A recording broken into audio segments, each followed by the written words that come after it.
Ngayon po, nandito naman tayo sa labas, ano? At ating titingnan yung ating mga tanim na saging.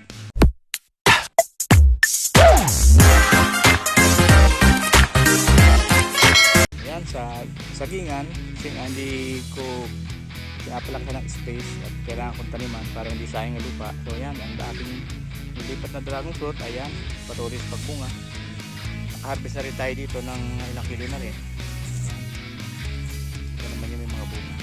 Yun pala mga bunga yun. So, ilang linggo lang yan, mahinog na rin. So yun ang ating saging.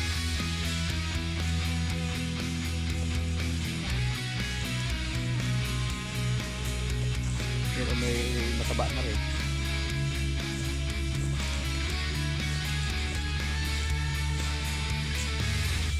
Sa ilalim lang ito ng mga niyugan. Mataba rin saging. Yan, dito sa gilid namin yung bahay. Ayan. May bulaklak na rin. Ayan, ang dragon fruit natin. So ipinapakita ko lang sa inyo para sa ganun na-inspire din kayo na basta may lupa at pwedeng taniman ay pwede natin umpisahan na lagyan ng mga pananim, ano po, taniman natin ng mga pakinabang na maaani natin, ano po. So yan ang ating tanglad, nalago na rin, at meron din tayo, ito yung pineapple, hindi niya na kinain natin ang laman, pero yung dulo tinanim. Yan nilusog ng ating mga tanim na tanglad at saka ang taas niya hanggang alas kasing taas ko na yung iba, no? So yan, gaya nga nito, diba, hinog na yung ating dragon fruit. I-harvest na natin. So ang ginagawa lang dito, kasi ako yun, solo nagbablog ngayon, wala tayong tagahawak, iniikot lang, ikutin lang natin ganito.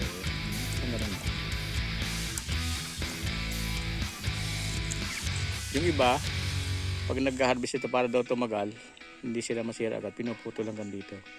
So sinasamahan ng konting ito yung pinagbungahan niya para daw tumagal yung bunga, So yan, ikot lang, dandahan. Minsan naman, mayroong madali din itong kunin. Ikutin namin yan. So nakakuha tayo. Nasa make it 50 pieces na itong ating tanim na dragon fruit. Ayan, patuloy sa pagbunga talaga. Ating mga pinupuntahan na ito ay halos may nakabunga na ito noong nakaraan. Yan. Ayan, may hinog na siya at mayroon pa rin bulaklak. So pagka namumulaklak na ito mula minsan Abril,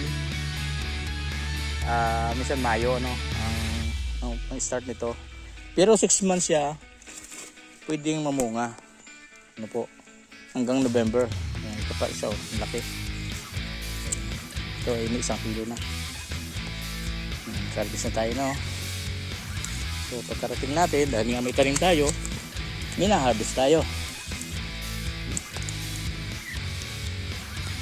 So, nakakatuwa pag ganito yung ating makita araw-araw. Isa wala tayong ginagawa. Kaya ang ginagawa ko na lang dito rin, tuloy ako sa pagtatanim, araw-araw pumupunta sa mga taniman. Yan, may mga gabi na rin tayo dito. So mapasin niya kulungan ng baboy na yan ay paligid yan, tinanim ako ng gabi. Ngayon, wala naman siya nakakulong ngayon. So tataba yung gabi. Kanya tataba ng gabi, At ito naman yung ating paligo ng kalabaw. Ayan. So kailangan niya meron ganyan. Kasi pagkatagaraw, kailangan ng kalabaw na tumubog. Ayan. Ito ang ating mga gabi. Kasama na yung mga tawag dito, guyabano. Ayan. Dito yung ating kuprahan. Ito yung ating munting tahanan.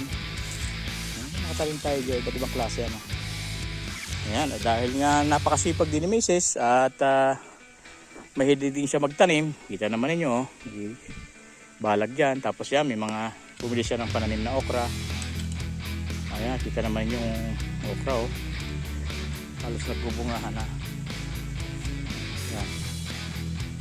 At may pinagugulayan na ito. Kinukuha na ito ng panggulay. Ayan, kita naman nyo. Ayan, may malaki na ulit.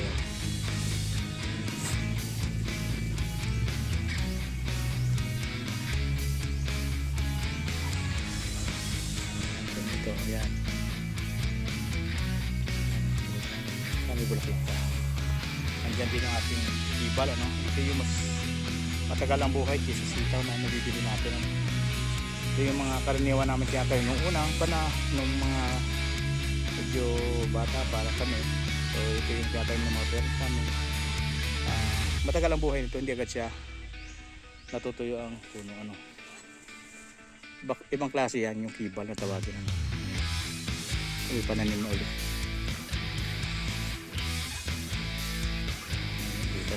Kaya nakakatuwa rin naman. Kaya dito, meron din akong minarkot dito na kalamansi. Nasa timba siya. Marami na naging bunga niyan. Kaso ngayon, nagsusuloy siya. So, after siguro magsuloy niyan, susunod na ulit yung bulaklak niyan. Pag magulang. Ito naman yan. Ang Laguna. Dito sa paligid ng bahay namin, bukod sa mga okra na ganyan, may bayabas. Ayan. So may langka, may avocado. Ayan.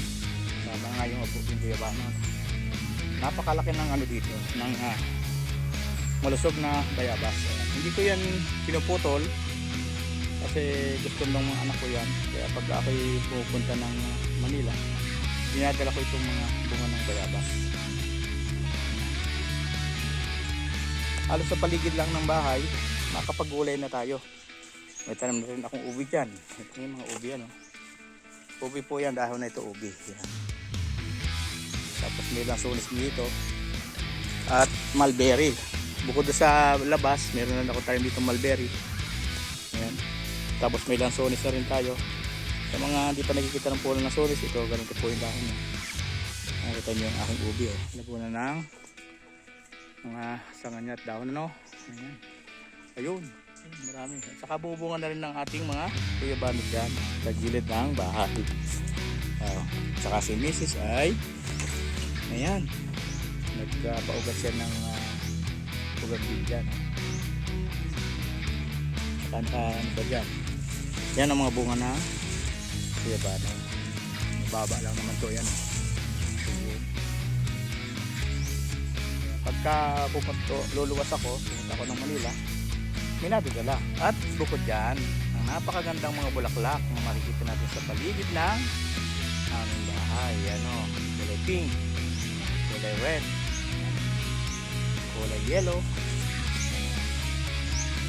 At ito naman yung bignay. Mayroon nakita rin ditong bignay at papaya. Ayan. So, makikita natin kapag ang papaya ay hindi lalaki. Kita mo ba sa inyo? Isa lang, oh.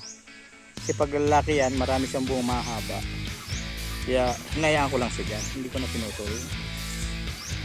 Ayan. So, dito rin yung mga rose. Ito rin ng aking misis. Saka ng santana na. Ibang klase ng mga halaman na nandito. Yung mga orchids. Orchids nyo. At kung gusto natin magpahalang, magluluto tayo ng medyo maanghang, ito na yung the best na sili. Kung tawagin ito, may tawag sila dito na siling, ano ba yun? Basta ito yung maanghang na sili. Ito ay pinagay sa amin ng bini at itinanim namin dito. Kita naman yun, dami, oh. Napakaanghang daw dito. At nga, napatulayan nga namin kahit nakabo ka lang isang piraso, talaga pong napakaanghang. Ngayon, at hindi rin niya, hindi pa lang yan, hindi lamang yan ang papakita ko sa inyo. At meron pa akong dito na maliit na fish pan. Pag wala kaming ulam, wala kaming isda, so dito lang kami nag-harvest. Bawa, nagdadalawa lang naman kami. So pwede na yung 2 piraso na malalaki o 3 piraso. May bisita naman, depende sa dami ng bisita na darating, at dito na kami kumukuha ng pang-ulam namin na isda. Kasi dito sa amin, dahil malapit naman sa kalsada, may naglalako rin dito ng isda. Pero pag gusto ng tilapia, kasi tilapia ay nakalagay dito, dito na kami kumukuha. Yan po, ayan ang mga ating mga orchids. Kaya dito patuloy na kami sa pagtatanim, at ang sa ganon tuloy-tuloy din ang ating pag-aaral. At kasama na din yung pang-relax sa ating mga mata, yung ating mga halaman na bumubulaklak dito sa paligid ng ating bahay. Ayan. At mga orchids na yan, nagagandahan. Ngayon, lipas na yung bulaklak na. So, yun po. Ito yung mga bayabas na nagbubungahan na marami rin minog. At ang kagandahan din, kapag dito tayo sa probinsya, hindi lang yan. Meron pa tayo dito na alagang mga manok. At kaya hindi kami masyadong nahirapan dito sa patubig kasi meron kami sarili na water pump. May dipil dyan, no? Lagyan namin ng water pump. Diretso naman yan doon sa tangke. Kaya itong ating mga manok, ayan, dito naman yung ating tangke, no? Ayan. Lagyan natin ng tubig. May hose na ito. Galing yan doon sa water pump na yun.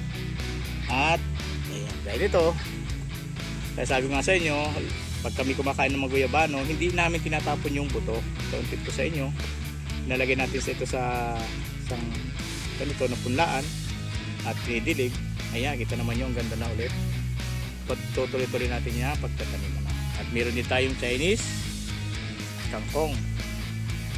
Yan, ito siya sabi ko sa inyo, kapag tayo nasa probinsya, nakakain din tayo ng sariwang manok, ano?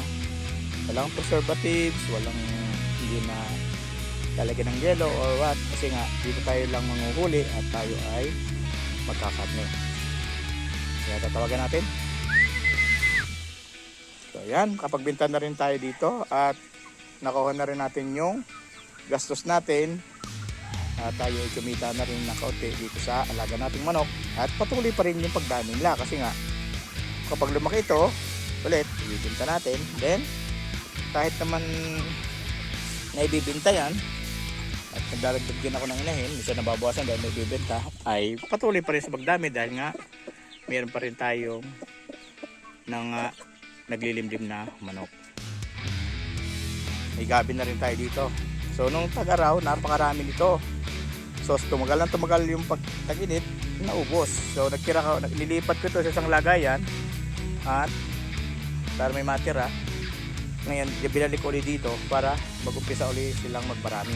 Kasi nga ito, kung hindi ko lilipat, ubos na yan. Dahil sobrang init, ano po. At dito pa yung ating bayabas na marami rin bunga, no? Yan. So hindi na ito, ang kulay nito ng laman nito ay kulay pink, no? Kaya hinayaan ko na siya tumubo dyan. Tumarap na naglilim din pa rin. Kaya ano dito, hindi na tayo gagamit ng incubator. Sa mga natural na paraan lang tayo magpaparami ng manok. Kaya tuntua ako na ibahagi ito sa inyo at mamukay din dito sa yung bahagi namin ng buhay namin dito sa bundok, para ma-inspire kayo. Dahil ito ang makikita nyo kapag tayo ay masipag magtanim. Yan ang lagi natin makikita, lahat ng bunga ng ating tinanim kapag na-harvest natin, nahawakan na, kagaya nito, nawawala yung ating mga tago. Ano po? Yan, ito malapit na itong mahinog. Pag ganitong klase, malapit na siyang mahinog kasi medyo yellowish na siya. Yan. Sarap niya, dami oh. Yan. So yan, maraming pong salamat. At ito pa nga pala, bago tayo magtapos, dito ako kumukuha ng mga minamarkot ko na kalamansi. Kung mapapansin nyo, ating kalamansi, napakamarami pa rin bunga. At ito po, ituloy sa pagbunga, hindi po ito na uubusan. Ayan, kita naman nyo. Kasi pag tayo ay bumili, ilang araw pa lang ay iba na. Nagdidilaw, lumidilaw na siya, tapos nag-iiba na yung lasa. Hindi kagaya dito sa puno, mukukunin ay fresh pa rin. Ano? Yan, kita ninyo itong aking minamarkot. Ganyan lang po ako magmarkot. Babalatan ko lang po yan. Yan, babalatan ko yan dyan. Mga 2 inches. Kailangan wala siyang matira na balat. Tapos lalagyan natin ng lupa at plastic, tatalian na lang. Ayan. Ganyan lang po. Kasi kailangan natin magparami ng kalamansi. Para sa ganun po ay dumama rin yung ating harvest na bunga. So yun po. Maraming salamat po at marami pa akong ibabagi sa inyo. Mga po ay lagi nyo akong samahan sa aking adventure, sa aking buhay, sa aming buhay sa bundok naming mag-asawa. God bless! Kung gusto niyo ang video na ito, like, subscribe, and click the ring. Click the notification bell or bell icon. Diba ba? Yeah.